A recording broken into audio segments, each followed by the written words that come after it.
प्रणाम। भाग्योदय विचार प्रवाह श्रृंखला की 44वीं कड़ी 44 आप सभी का अभिवादन करता हूं। आप अवगत हैं कि 21 फरवरी से संस्कारों पर हम चर्चा कर रहे हैं। आज क्रम है विद्यारंभ संस्कार का।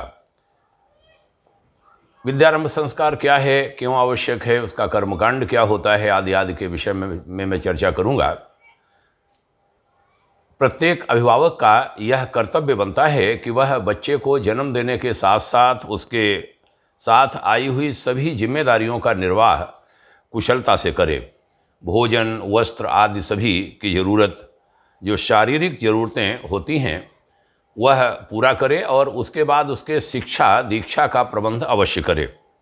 जिस प्रकार कोई माता पिता जन्म देने के बाद उसके पालन पोषण की जिम्मेदारी से इनकार कर उसे कहीं झाड़ी में फेंक दे तो वह अपराधी माने जाते हैं। पुलिस बाकायदा कार्रवाई करती है, समाज भी नाराज होता है।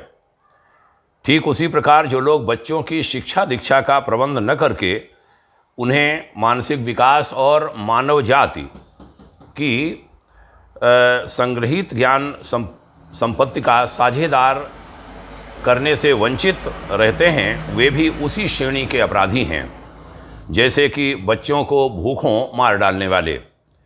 इस पाप और अपराध से मुक्ति पाने के लिए हर अभिभावक को अपने बच्चे की शिक्षा का, चाहे वो लड़का हो या लड़की हो, अपनी सामर्थ्य अनुसार पूरा प्रबंध करना होता है। हमारे मार्गदर्शक गुरुवर आचार्य श्री राम शर्मा जी लिखते हैं कि इस धर्म कर्तव्य की पूर्ति का, अनुशासन का पालन करते हुए अपने उत्तरदायित्व को निभाने की घोषणा के रूप में बालक का विद्यारंभ संस्कार करना पड़ता है। देवताओं की साक्षी में समाज को ये बताना पड़ता है कि मैं अपने परम पवित्र कर्तव्य को भूला नहीं हूँ और उसकी पूर्ति के लिए समुचित उत्साह के साथ कटिबद्ध हो रहा हूँ। ऐसा ही प्रत्येक मनुष्य को करना चाहिए, प्रत्येक भारतवासी को करना चाहिए, पर प्रत्येक दुनिया के हर व्यक्ति को करना चाहिए। किसी को अपनी संतान को विद्या से वंचित तो रहने ही नहीं देना चाहिए। व्यवस्थाएं जो हैं इसमें बहुत सारी करनी होती हैं। संक्षिप्त सा क्रम है, कुछ व्यवस्थाएं हैं जिसमें सबसे पहले गणेश और सरस्वती का पूजन किया जाता है। भगवान गणेश विद्या के प्रतीक हैं और माता सरस्वती शिक्षा की प्रतीक। विद्या और शिक्षा एक दूसरे के पूरक हैं, एक के बिना दूसरी अधूरी है। शिक्षा उसे कहते हैं जो स्कूलों में पढ़ाई जाती है। भाषा, लिपि, गणित, इतिहास, भूगोल, शिल्प, रसायन, चिकित्सा, कला, विज्ञान आदि विभिन्न प्रकार के भौतिक ज्ञान शिक्षा के क्षेत्र में आते हैं। शिक्षा से मस्तिष्क की क्षमता विकसित होती है और उससे जो लौकिक संपत्तियां हैं, सुविधाएं हैं, प्रतिष्ठाएं हैं, अनुभूतियां हैं, उनका लाभ मिलता है। सांसारिक जीवन की सुख सुविधा के लिए इस प्रकार के ज्ञान की आवश्यकता है भी। यह सरस्वती आराधना है शिक्षा की। और विद्या के प्रतिनिधि भगवान गणेश जी हैं। विद्या का अर्थ है विवेक और सद्भाव की शक्ति का विकास।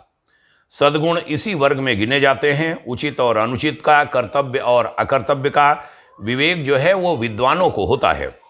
आज के छोटे से लाभ हानि की तुलना में विद्वान व्यक्ति दूरवर्ती हानि लाभ को महत्व देते हैं और साहस तथा धैर्य बनाए रखते हैं। ऐसा साहस और धैर्य जिसके आधार पर दूरवर्ती लाभ, जो बड़े लाभ हैं, उनके लिए वर्तमान में थोड़ा कष्ट सह सकें अथवा भविष्य को की आर्थिक हानि को कठिनाइयों का स्वरूप समझते हुए आज के छोटे छोटे प्रलोभन और आकर्षणों को छोड़ सकें। विद्या यह प्रेरणा देती है। आदर्शवादिता की जो उच्च स्तरीय सद्भावनाएं हैं, उनका समावेश जिस विचारणा में भरा हुआ हो, सन्निहित हो, उन्हें गणेश कहा जाना उचित है। गणेश के बाद सरस्वती का पूजन होता है, यानी गणेश का स्थान पहला है और सरस्वती का दूसरा। भावना को प्रधान और चतुरता को गौण माना जाता है। शिक्षा के चतुरता के ऊपर विवेक और आदर्श को अंकुश लेते हुए देखा जाता है। धर्म, कर्तव्य और औचित्य का, गणेश का नियंत्रण हमारी सारी गतिविधियों पर होना चाहिए, अथवा वे निरंकुश होकर उच्छृंखलता बरतेंगी और पतन के गहरे गर्त में, गड्ढे में गिरा देंगी। माता का स्नेह जिस प्रकार पुत्र के लिए आजीवन आवश्यक होता है, उसी प्रकार विद्या का, सरस्वती का अनुग्रह भी मनुष्य पर आजीवन रहना चाहिए। सरस्वती माता हमारी प्रत्यक्ष देवी हैं। अध्ययन के द्वारा ही उनकी आराधना होती है। उपासना, आहार, स्नान, शयन आदि की जो व्यवस्थाएं व्यक्ति करता है, अध्ययन भी हमारे लिए दैनिक जीवन में उतना ही आवश्यक है, अनिवार्य है। वह जरूरत का अंग बना रहे तो समझना चाहिए सरस्वती पूजन सच्चे अर्थों में हो गया। ये सरस्वती पूजन की बात हमने कही, गणेश पूजन की बात कही, ये तो हमने व्याख्या की। अब विधिवत पूजन होता है। पहले गणेश भगवान का अक्षत, पुष्प, रोली आदि गणेश भगवान के चित्र के सम्मुख बच्चे के हाथ से चढ़वाए जाते हैं। भावना की जाती है कि इस आवाहन पूजन के द्वारा विवेक के अधिष्ठाता भगवान गणेश से बालक की भावना का स्पर्श हो रहा है। उनके अनुग्रह से बालक मेधावी बनेगा, विवेकशील बनेगा, और उसका प्यारा सा मंत्र है। यहाँ मैं समय बचाने के लिए मंत्र नहीं बोल रहा हूँ। अगले चरण में सरस्वती पूजन होता है। पुनः अक्षत, पुष्प, रोली आदि माता सरस्वती के चित्र के सम्मुख अर्पित कराया जाता है। भावना की जाती है कि ये बालक जिसका विद्यारंभ संस्कार हो रहा है, वह ज्ञान, कला, संवेदना की देवी माता सरस्वती के स्नेह का पात्र बन रहा है। उनकी छत्र छाया का रसास्वादन करके ये ज्ञानार्जन में रस लेता हुआ आगे बढ़ेगा। इसका भी प्यारा सा मंत्र है। अगला चरण उपकरणों, माध्यमों की पवित्रता है।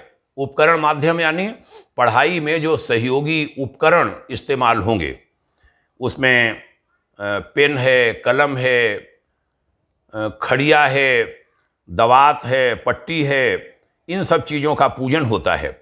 उपकरणों की पवित्रता बहुत जरूरी है। यदि साधन पवित्र होंगे तभी साध्य की उत्कृष्टता कायम रह सकेगी।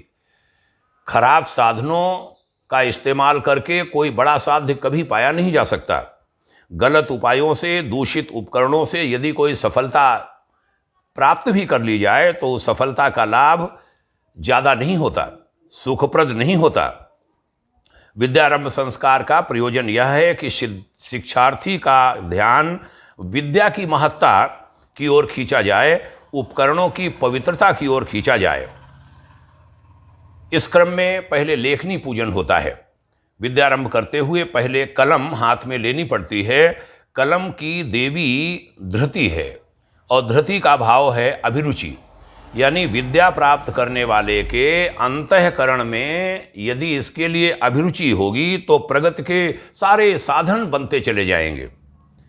अभिभावकों का यह कर्तव्य है कि शिक्षार्थी में पढ़ाई के प्रति अभिरुचि जगाएं, उसे विद्या प्राप्ति के लाभ बताएं, उनके उदाहरण सुनाएं जो पढ़े लिखे होने के कारण ऊंची स्थिति प्राप्त कर सके और उनको धन, यश, सुविधा, साधन आदि मिले।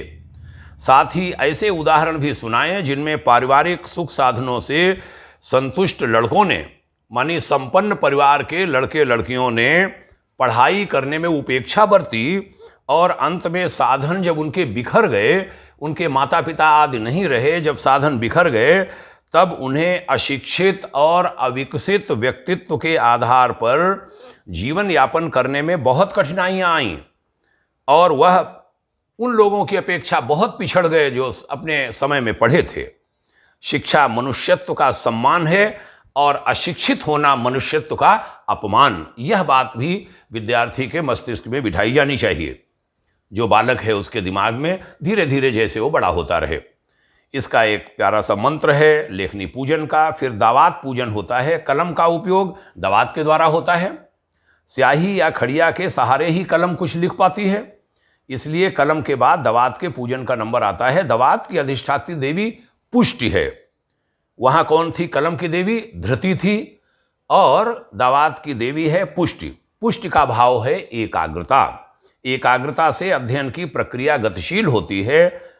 आगे बढ़ती है, अग्रगामिनी बनती है। कितने ही व्यक्ति तीव्र बुद्धि के होते हैं, बड़े तेज बुद्धि के होते हैं, उनका मस्तिष्क भी बढ़िया काम करता है, वे पढ़ना भी चाहते हैं, पर मन अनेक दिशाओं में भागा भागा फिरता है, एकाग्र होता नहीं, चंचलता भरी रहती है और किसी विषय पर चित्त जमता नहीं। ऐसे डावाडोल मन वाले शिक्षार्थी की प्रगति संदिग्ध बनी रहती है। जब चित्त लगेगा नहीं तो मस्तिष्क पकड़ेगा क्या? आरंभ में मन, इसके दूसरे तरफ जरा देखें विपरीत, कि आरंभ में मंद बुद्धि समझे जाने वाले शिक्षार्थी आगे चलकर बहुत ही प्रतिभावान सिद्ध हुए। आश्चर्यजनक परिवर्तन के पीछे उनकी एकाग्रता ही कारण बनी, वही प्रधान कारण थी। तो दोनों उदाहरण हमने यहाँ पर आपके सम्मुख रखे। फिर विधिवत दवात का पूजन होता है। पूजन का उद्देश्य है कि शिक्षार्थी को एकाग्रता का महत्व समझाया जाए और उसका व्यावहारिक अभ्यास भी बच्चे को कराया जाए परिवार के बड़े लोगों के द्वारा। उसका एक मंत्र है, दावात का पूजन होता है। उसके बाद पट्टी पूजन होता है। उपकरणों में तीसरा पूजन पट्टी का है। अब देखिए, हम कलम, दावात, पट्टी की बात कर रहे हैं। आज कलम और कागज़ पर बच्चे आ गए हैं, पट्टी उन्होंने जानी ही नहीं। तो इसमें कलम, पेन, पेंसिल जो भी है और कॉपी है, उसको थोड़ा बदल लिया गया है उस परिवेश में, बदले हुए परिवेश में, परिस्थितियों में। तो पट्टी पूजन तीसरा जो है क्रम है। कलम, दवात के व्यवस्था हो जाने पर उसका उपयोग पट्टी या कापी, कागज पर होता है। उसकी जो अधिष्ठात्री देवी है वो है तुष्टि। तुष्टि का भाव क्या है? श्रमशीलता, मेहनत करेंगे, मेहनती बच्चा बनेगा। अध्ययन के लिए श्रम की उतनी ही आवश्यकता पड़ती है जितनी की अभिरुचि की और एकाग्रता की। किसी छात्र को पढ़ने में अभिरुचि भी है, चित्त भी एकाग्र कर लेता है, लेकिन आलसी स्वभाव है उसका, वह परिश्रम नहीं करता, वो जल्दी ऊब जाता है और पढ़ाई बंद करके दूसरे काम में लग जाता है। ऐसे बच्चे अनपढ़ रह जाते हैं। वह देर तक लगातार मेहनत नहीं कर पाने की जो उसकी आदत है, वो दुर्गुण उसकी दूसरी विशेषताओं पर पानी फेर देता है। तो इसलिए परिश्रम बहुत जरूरी है। श्रम के बिना इस संसार में कुछ भी प्राप्त नहीं किया जा सकता। तो पट्टी पूजन का भी एक मंत्र है। मंत्रोच्चार के साथ पूजा स्थल पर जो पट्टी है उस पर पूजन सामग्री अर्पित कराई जाती है। भावना की जाती है कि इस आराधना से बालक तुष्टि शक्ति से संपर्क स्थापित कर रहा है, उस शक्ति से परिश्रम साधना की क्षमता उसमें बढ़ेगी। मंत्र बोलकर इसको कराते हैं। अगला क्रम गुरु पूजन का है। शिक्षा प्राप्त के लिए अध्यापक के सानिध्य में जाना पड़ता है। जिस प्रकार गौ अपने बछड़े को दूध पिलाती है, उसी तरह गुरु अपने शिष्य को विद्या रूपी अमृत पिलाते हैं। इस प्रक्रिया में परस्पर श्रद्धा और सद्भावना का होना बड़ा जरूरी है। गाय और बछड़े के बीच प्रेम न हो तो दूध पिलाने की प्रक्रिया कैसे चले? इस प्रकार शिक्षार्थी के प्रति वात्सल्य इसी भांति यदि न हो, गुरु ऊपरी मन से रुखाई के साथ सिखाए उसको, तो वो सारहीन होगा। जिस प्रकार गाढ़ी कमाई का पैसा ही फलता फूलता है, उसी प्रकार गुरु के प्रति श्रद्धा, सद्भावना रखकर उनका स्नेह, वात्सल्य प्राप्त करके जो सीखा जाता है वह जीवन में लाभप्रद होता है। तो गुरु का बच्चे के प्रति स्नेह और श्रद्धा, सद्भावना शिष्य की, विद्यार्थी की, जब दोनों एक दूसरे के प्रति होते हैं तब बात बनती है। परस्पर उपेक्षा, उदासीनता या मनोमालिन्य, तिरस्कार के भाव रखकर सिखाने से एक तो विद्या आती ही नहीं, यदि आ भी जाए तो फलती फूलती नहीं। माता पिता की तरह गुरु का भी स्थान है। माता को ब्रह्मा कह सकते हैं आप, पिता को विष्णु कह सकते हैं और गुरु को महेश कहा जाता है। यह तीनों ही देवताओं की तरह श्रद्धा और सम्मान के पात्र हैं। तो मैं नई पीढ़ी से बालकों बालिकाओं से कहूँगा कि माता पिता और गुरु को ब्रह्मा विष्णु महेश जैसा सम्मान दीजिए, किसी का भी अनादर मत कीजिए, तीनों का सम्मान कीजिए। कलम, दवात और पट्टी का पूजन करने के उपरांत शिक्षा आरंभ करने वाले गुरु को पुष्प, माला, कलावा, तिलक, आरती, फल आदि की श्रद्धांजलि अर्पित करके उनका पूजन किया जाता है, नमस्कार किया जाता है। वहाँ पर शिक्षक भी वास्तव में कोई होने चाहिए जब विद्यारंभ संस्कार हो। इस प्रयोजन का मतलब है कि शिक्षार्थी अपने शिक्षकों के प्रति पिता जैसी श्रद्धा रखे, उन्हें समय समय पर प्रणाम करे, अभिवादन करे, समुचित शिष्टाचार बरते, अनुशासन उनका माने और जैसा वह निर्देश करें वैसा वह आचरण करे। यानी विद्यार्थी गुरु के आदेशों को पाले, अपने परिश्रम और शिष्टाचार से उन्हें खुश रखे।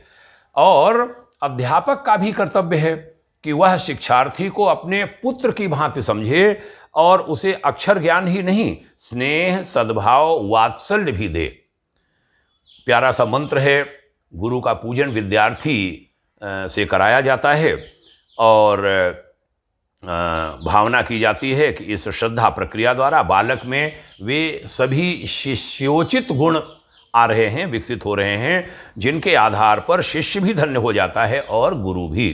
गुरु तत्व का कृपा भाजन बालक बना रहे, इसके लिए प्यारा सा मंत्र है 4 पंक्तियों का। तत्पश्चात अक्षर लेखन और पूजन कराते हैं। इसकी प्रेरणाएं मैं कहूँगा, और ये चर्चा अब समापन की ओर धीरे धीरे बढ़ रही है। ये अंतिम क्रम है अक्षर लेखन पूजन। उसके बाद यज्ञ आदि जो बाकी शेष रह जाता है, जैसा हमने पहले के संस्कारों में भी बताया। पूर्व में पूजन की सारी प्रक्रिया, यज्ञ, हर क्रिया, हर संस्कार यज्ञ के साथ होना चाहिए। वो प्रक्रिया हो चुकी होती है और जो मैं कहने जा रहा हूँ अक्षर लेखन और पूजन, इसके बाद शेष यज्ञ होता है और फिर समापन हो जाता है। तो विद्यारंभ संस्कार का अंतिम चरण अक्षर लेखन और पूजन। पट्टी पर बालक के हाथ से ओम भूर्भुवः स्वः ये शब्द लिखवाने चाहिए। कागज कलम है तो पेन से या पेंसिल से कॉपी पर लिखवाएं, और अगर पट्टी कलम दवात है तो उस पर लिखवाएं। खड़िया से लिखना हो तो उससे करें। अध्यापक बना दे पहले उसको, फिर बालक उस पर कलम फेर कर अक्षर बना दे, माता पिता उसमें सहयोग कर दें। अथवा अध्यापक और छात्र दोनों कलम पकड़ लें और जो पंचाक्षरी गायत्री मंत्र है ओम भूर्भुवः स्वः, उसको लिख दें। ये पंचाक्षरी गायत्री मंत्र ही क्यों लिखें, इसके बारे में कहूँगा कि ओम परमात्मा का सर्वश्रेष्ठ नाम है।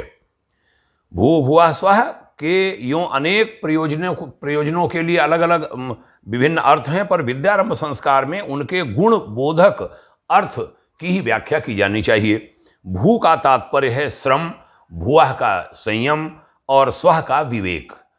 तो श्रम, संयम और विवेक, ये 3 महान प्रवृत्तियां यदि शिक्षार्थी में हमने जगा दी, उनको समुन्नत बना दिया, तो बालक बहुत ऊंचा उठेगा।